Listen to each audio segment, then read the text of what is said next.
J'ai pas de souvenir de moi sans crayon à la main. Depuis que je suis tout petit, je dessine, je dessine, je dessine.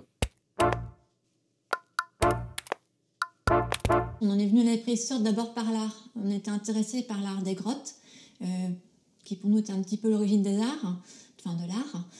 Et du coup, on a eu envie de savoir comment vivaient les auteurs de ces peintures, quelle était leur culture, leurs croyances éventuellement. Je me suis mis à dessiner un petit peu de dessin préhistorique avec des animaux pour commencer. Et j'ai fait toute une série de dessins. Donc il y avait ce dessin de Cermégacéros que j'avais fait, un dessin de bœuf musqué, j'avais dû faire mammouth, rhinocéros aussi, plein de choses. Après, j'ai fait des dessins de personnages aussi un petit peu. Donc là, les grottes ornées ont commencé un petit peu à apparaître. Là, une femme qui est en train de faire une main négative dans la grotte de Gargas. Là, une reconstitution de parures préhistoriques sur un site, les Balzir aussi, qui est du côté de l'Italie. Comme on connaissait aussi quelques archéologues, quelques sites, on a commencé à me demander des dessins pour illustrer un article, pour une revue, pour un rapport de fouille, pour des sites préhistoriques. Et de fil en aiguille, comme ça, je me suis fait connaître en tant qu'illustrateur de préhistoire. On s'est mis à la préhistoire, Eric et moi, parce que, voilà, par passion. Puis, du coup, c'est devenu une opportunité de concrétiser notre travail de dessinateur. Du coup, par force des choses, c'est un engrenage. Comme on savait que je faisais Ticaillou, on m'a commandé le grand abri. Comme on savait que je faisais le grand abri, on m'a commandé d'autres choses. Donc, par la force des choses, c'est devenu une niche. Mais c'est une niche qui n'est quand même pas fermée et qui s'ouvre, je dirais, un peu plus, en tout cas me concernant, vers, on va dire, le dessin documenté. Voilà, Ticaillou, en fait, au tout début, est apparu dans mon esprit lors de fameuses vacances en Dordogne où on visitait des grottes ornées. J'ai mis dans mon portefeuille, je l'ai oublié. Et ce jour-là, lors du festival de bande dessinée, quand on a réécrit le scénario de Ticaillou, j'ai repensé à lui. Et je me suis dit, mais bien sûr, c'est ce petit Cro-Magnon-là à qui pavé toutes ces aventures qu'on est en train d'écrire, Eric et moi. Ticaillou est destiné à un public jeune. Donc il faut aussi une image qui soit suffisamment vivante et accrocheuse pour les jeunes enfants, auxquels les jeunes enfants puissent aussi s'identifier. Donc c'est pour ça que Ticaillou, on ne peut pas vraiment lui donner d'âge, mais Ticaillou n'a pas l'air très vieux. Ticaillou a une grosse tête et un petit corps parce que du coup c'est très facile de véhiculer l'émotion sur des visages comme ça. Et c'est pour ça que très vite, Eric et moi, on est parti sur un dessin assez simple mais expressif qui puisse visuellement supporter effectivement d'être adapté sous forme de bande dessinée sans texte, jeunesse. Du coup, ce trait-là, je ne l'ai pas forcément repris pour, par exemple, ce genre de choses qui est destiné à un public plus ado-adulte. Et tout ça, ça rentre dans ce que moi j'appelle une ligne graphique. J'ai fini par vouloir faire une bande dessinée documentaire sur l'art préhistorique, puisque c'était vraiment ce qui me passionnait avant tout, l'art préhistorique, et aussi la vie des hommes préhistoriques. Et du coup, j'ai fait ma série L'art préhistorique en bande dessinée. Donc c'est une série de 3 albums qui m'ont pris 6 ou 7 ans, je crois, pour faire l'ensemble. J'ai absolument tout fait, que ce soit le scénario, le dessin, les quelques couleurs qu'il peut y avoir. Donc il y a quelques illustrations en couleur, et puis il y a aussi des planches quand il y a les figures, où les figures sont en couleur, mais les personnages restent, eux, toujours en noir et blanc. Donc là, j'ai appris à absolument tout faire. Alors j'ai eu une chance énorme quand même chez Glénat, c'est que l'éditeur m'a fait totalement confiance. Donc dans la première version de ma bande dessinée, en fait, on voit assez peu les personnages. Et là, le but, là par exemple, la séquence sur la grotte Chauvet, les personnages, c'est des silhouettes. Je ne montre même pas les visages, je vais avoir des détails sur les mains. Et vraiment, l'objectif, c'était que ce qu'on voit avant tout, ce soit les figures. Donc là, le personnage, il est tout le temps en silhouette, on voit un œil, mais le but, c'était vraiment qu'on voit l'art pariétal avant tout. On en sait quand même pas mal parce qu'on sait que, par exemple, à l'époque, c'était l'ère glaciaire, donc ils avaient besoin de s'habiller. Voilà. Ticaillou, par rapport à la première version où il est torse nu, eh ben forcément, j'ai habillé un peu plus pour qu'il puisse résister à l'ère glaciaire, quand même. On sait qu'à l'époque, ils avaient des saguets ou des lances suivant les périodes. On sait qu'à l'époque, ils avaient des campements qui étaient organisés sous forme de tentes. On connaît leur outillage. Bon, on sait très bien qu'ils se cousent des vêtements. Ça, c'est pareil, je ne l'avais pas inventé parce qu'on a découvert des aiguilles. Voilà, donc ça, c'est toutes des choses qu'Eric et moi, on savait, qu'on a apprises. Après ça, il y a les choses qu'on ne connaît pas. Leur aspect physique. Peut-être qu'ils se faisaient des grosses crêtes comme les punks, peut-être qu'ils avaient la figure tatouée, peut-être que leurs vêtements étaient beaucoup plus élaborés que ce qu'on s'imagine. Alors après, j'ai demandé aussi beaucoup quand même l'avis de préhistoriens ou d'archéologues pour être sûr, même si je connais très très bien maintenant le domaine. J'ai une grosse bibliothèque avec beaucoup de docs, j'ai plein de docs également sur mon ordinateur. J'ai ça classé par site, par époque, photos d'attitude de ceci, de détails de cela. Donc j'ai une iconographie, une documentation absolument énorme à disposition. Mais même si on connaît bien, bah, il y a quand même des sites où la recherche, on n'est pas toujours au courant de tout. Donc j'ai fait valider toutes les principales séquences par les spécialistes. Et donc j'ai tenu compte de toutes les remarques. Après, bah, j'ai aussi gardé une certaine liberté. Il y a des choses, des fois, on m'a dit « Ah, ça, c'est quand même pas encore tout à fait sûr. » J'ai dit « Bah ouais, mais ça, je vais me permettre une petite liberté. Moi, je suis pas scientifique non plus, je suis artiste. Alors même si le but, c'est d'être pédagogique et le plus précis possible, j'ai une petite marge de manœuvre que je me suis gardée. » La bande dessinée Le Grand Abri, par exemple, c'est une période beaucoup plus précise. C'est le néolithique, sur un site en plus très précis, dans les coins de Marseille. Donc là, c'était une façon de travailler totalement différente. Je suis allée sur place faire un repérage des lieux, un repérage photo des lieux, avec l'archéologue Thomas Bouchra qui est au scénario, qui a fouillé ce site-là. Donc on a été ensemble pour prendre des photos des lieux. Il m'a donné des documents pour les armes de ces personnes, des documents pour leur parure, des documents aussi pour les poteries qu'ils utilisent. On sait aussi qu'ils faisaient de la vannerie. Voilà, donc c'était un travail de documentation très fin pour avoir vraiment quelque chose de très très précis pour recréer le mode de vie de ce site-là à cette époque très précise. Parfois aussi, je peux prendre par exemple en photo Priscille ou mon petit garçon Louis et leur demander de poser. Alors parfois, c'est moi qui pose aussi. Un exemple là ici qui est assez drôle sur cette séquence-là où il me fallait une femme en train de sculpter une petite statuette préhistorique. Donc j'avais demandé à Priscille de poser. Et puis bah, au moment où, où je prenais la photo, il y a notre fiston Louis qui est venu regarder ce qu'elle faisait. J'ai dit ah bah non, pousse-toi, c'est pas ça que je veux. Et puis en fait tous les deux on s'est dit avec Priscille, bah non en fait c'est super bien, c'est vivant. Sûrement que les gamins à l'époque ils venaient faire leur curieux. Et du coup bah, je l'ai gardé dans la planche. Parfois, j'ai des facsimilés, j'ai quelques moulages, des objets que je peux avoir comme ça. Mais sinon, bah, quand je les ai pas, je les imprime sur du carton, je découpe, et puis comme ça, j'ai une idée de ce que ça donne. Donc là, par exemple, il fallait que j'ai en main cette petite statuette au moment où ils vont la mettre dans le feu. Et voilà, j'avais imprimé ici en carton. Ça permet d'avoir les proportions exactes.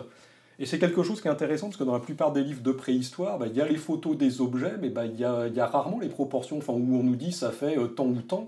Tout l'intérêt de la bande dessinée, c'est de pouvoir remettre en situation et puis bah, de pouvoir mettre les objets archéologiques dans différents contextes. A priori, Homo sapiens, c'était, quand il est arrivé en Europe, comme il venait d'Afrique, il avait la peau foncée. Après, ça ne veut pas dire qu'il avait le type africain pour autant. Il avait la peau foncée, sûrement plus que nous maintenant. Quand je fais des mises en couleur, maintenant, j'essaie de faire attention de faire la peau plus foncée. Mais après, il y a plein de trucs, on n'en sait rien. Là, pour l'instant, on a trouvé ça. Après, peut-être qu'on va nous dire que c'est pas tout à fait ça. Enfin, tout ça est très, très fluctuant, donc je sais pas, j'essaie de m'adapter toujours au mieux, mais vraiment, on n'est jamais sûr de rien. En termes de méthodologie, pour Ticaillou, la méthode de travail est la suivante. Donc Éric Lebrun écrit bien sûr le scénario, qu'il me livre voilà, sous forme de petites liasses écrites, où chaque page est décrite case par case. Parce qu'il faut savoir que Ticaillou, c'est une bande dessinée absolument sans texte. Toute l'histoire passe par l'image et par le visuel. Donc, on a intérêt à avoir une histoire qui soit fluide. Donc du coup, j'ai le scénario. À partir du scénario, je fais ce qu'on appelle les recherches de personnages. Les recherches de personnages, c'est quoi? Voilà, c'est les différents protagonistes de l'histoire que je dessine plusieurs fois. sous différentes attitudes, différentes expressions, pour être sûr de bien les maîtriser graphiquement le moment venu. Une fois que j'ai la recherche de personnages, j'ai un peu ma galerie de personnages, on va dire, je passe à ce qui s'appelle le storyboard. Le storyboard, c'est quoi? C'est en fait une traduction imagée du scénario que j'ai reçu. Donc là, je traduis case par case chaque phrase du scénario. Et en fait, le storyboard, c'est vraiment l'étape où je travaille la narration. Donc le but du jeu, ce n'est absolument pas de faire des beaux dessins. C'est pour ça que mes personnages ressemblent un petit peu à des têtes à Toto. Parce que l'important pour l'instant, c'est pas ça. C'est est-ce que la narration est fluide? Est-ce qu'on comprend bien ce qui se passe de case en case, de page en page? Est-ce que chaque séquence est claire? Par exemple, ici, on a une séquence où Tikayou s'est maquillé. Il revient tout fier au campement pour montrer aux autres personnages sa nouvelle trouvaille de se maquiller voilà, avec son petit bout de bois. On a les sales gamins du campement qui sont interloqués par les peintures de visage d'Ikayou. Et on avait, dans la première version, la réaction des sales gamins qui se moquent de lui. Et ensuite, en gros plan, la réaction de Tikayou absolument choquée qu'on puisse se moquer de lui. Pour la séquence suivante, ça ne marchait pas de faire ça en 2 cases. Donc du coup, Eric et moi, on a eu l'idée de faire les 2 images en une seule. Le fait d'avoir tout ça en une seule image, ça permet d'introduire beaucoup plus facilement la séquence numéro 2 où on part sur autre chose. Sinon, c'était beaucoup moins fluide niveau narration. Quand on est content de nous, du coup, je passe à l'étape suivante qui est l'étape du crayonné. Alors, l'étape du crayonné, voilà, où j'essaie d'avoir un dessin qui soit joli, expressif, où je fais attention aux moindres détails, voilà. La moindre ligne, elle est vraiment travaillée et regommée s'il faut. Donc il y a ça pour absolument toutes les pages de toute la bande dessinée. Voilà, les 30 planches sont dessinées sous cette forme-là. Donc là, pareil, hein, je montre à Eric pour savoir ce qu'il en pense et s'il est content. Et quand ça c'est fait, quand ça c'est validé, je scanne tout ça. Je le réimprime à l'encre bleue sur une autre feuille, un autre document. Et chaque document qui a été imprimé à l'encre bleue, je vais l'ancrer. Et là, du coup, j'essaie de mettre de la vie dans mon trait. J'essaie que mon trait raconte quelque chose, que ce ne soit pas justement un simple repassage à l'encre noire. Donc, par exemple, j'essaie de donner de la profondeur à mon image, de creuser les plans, d'avoir, pour Tikayou, au premier plan, des traits qui soient avec des contours plus épais que, par exemple, les figurants qui sont au second plan. Les figurants au second plan seront eux-mêmes ancrés avec un trait plus épais que le paysage à l'arrière-plan. Quand ça, c'est pareil, c'est validé, quand avec moi on est content de ce travail-là, je scanne tout ce travail-là pour faire l'étape de la mise en couleur. Ma technique de prédilection pour la mise en couleur, c'était l'aquarelle. Voilà, donc mise en couleur traditionnelle sur papier. Mais ça, gérer ça en bande dessinée, ça me prend beaucoup trop de temps. Donc du coup, c'est pour ça que je suis passée à la mise en couleur numérique pour les albums de Tikayou. Ce qui est intéressant avec cet outil-là, c'est que quand on est sûr de ce qu'on veut faire, c'est plus rapide et surtout c'est réversible. Si on n'est pas content de ce qu'on a fait en termes de mise en couleur, c'est très facile de basculer d'une teinte à l'autre, contrairement à un original couleur où normalement il faut tout redessiner. De temps en temps, on peut me commander aussi des illustrations sur des périodes différentes, plus récentes. Et dans les gros projets que j'avais pu faire, il y avait d'illustrer des villages palafites de l'âge des métaux. Donc, où là, du coup, c'est pas une période que je connaissais particulièrement bien, enfin que je maîtrisais pas totalement, où là, il fallait alors déjà faire de la perspective avec des bâtiments, reconstituer un site à partir de trous de poteaux. Donc là, c'était un gros challenge, surtout que c'était pour une exposition où il fallait sortir une bâche de 4 mètres de long, je crois, 2 mètres de haut, où il fallait reconstituer le village. Pour faire ce travail-là, j'ai changé un petit peu de méthode. Ce que j'ai fait, c'est une modélisation 3D. Donc là, l'archéologue qui m'avait commandé ça m'avait fourni un plan avec tous les trous de poteaux. Donc ça, c'est tous les trous de poteaux qui correspondaient, on ne sait pas exactement à quoi. Mais il y en a d'autres où très clairement, c'était des maisons. Donc sur le plan, c'était indiqué, là, à tel endroit, il y a des maisons. Il m'avait indiqué à peu près le système constructif en façade, à quoi ça ressemblait. Je ne sais plus si j'ai le dessin. Ouais, voilà. Je savais après que c'était sur des pilotis à peu près de cette taille-là. On m'avait indiqué à peu près la pente de la toiture. Et ben pour être absolument sûr de mes proportions, j'ai tout modélisé sur un petit logiciel que je connaissais pas du tout à l'époque. Je me suis formé rapidos dessus pour voir. Et pour avoir une petite base qui me permettait de caler à peu près mon point de vue, mettre des petites silhouettes de personnages dans la perspective. Donc une fois que j'avais ça, je l'ai imprimé en petit, et sur cette base-là, je suis venu dessiner ici mon petit croquis de base que j'ai fait valider par l'archéologue. Une fois que ça a été validé, j'ai tout dessiné en détail, parce que là, du coup, c'était pour un super grand format. Mais moi, je dessine à peu près tout le temps sur des tout petits formats A4. C'est comme ça, je suis à l'aise sur ce format-là. Et après, j'ai incrusté tout ça sur ordinateur. Et donc là-dessus, bah, voilà, d'abord j'ai fait le décor, hop, le ciel ici, on rajoute le lac devant, après les maisons, après je vais rajouter les petites fumées qu'il y a ici par exemple. J'en ai encore rajouté ici pour redonner un petit peu de vie à tout ça, et puis voilà.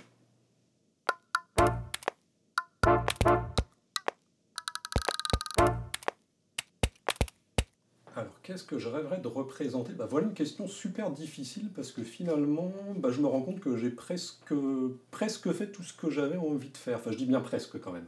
Quelque chose qui me trotte pas mal dans la tête, c'est représenter la femme. Et représenter même le féminin. Le féminin sous toutes ses formes. Le féminin maternel, la mère. Le féminin séducteur, la séductrice, la femme, voire même fatale. Peut-être que j'aurais envie quand même de re-raconter une histoire en bande dessinée, une vraie fiction, où je fais tout du début à la fin. Ça, je ne l'ai pas encore fait. Et en couleur, ce coup-ci, peut-être, pour vraiment changer. Le fameux album cartonné couleur de fiction. Ce serait donc du nu pour un public ado-adulte.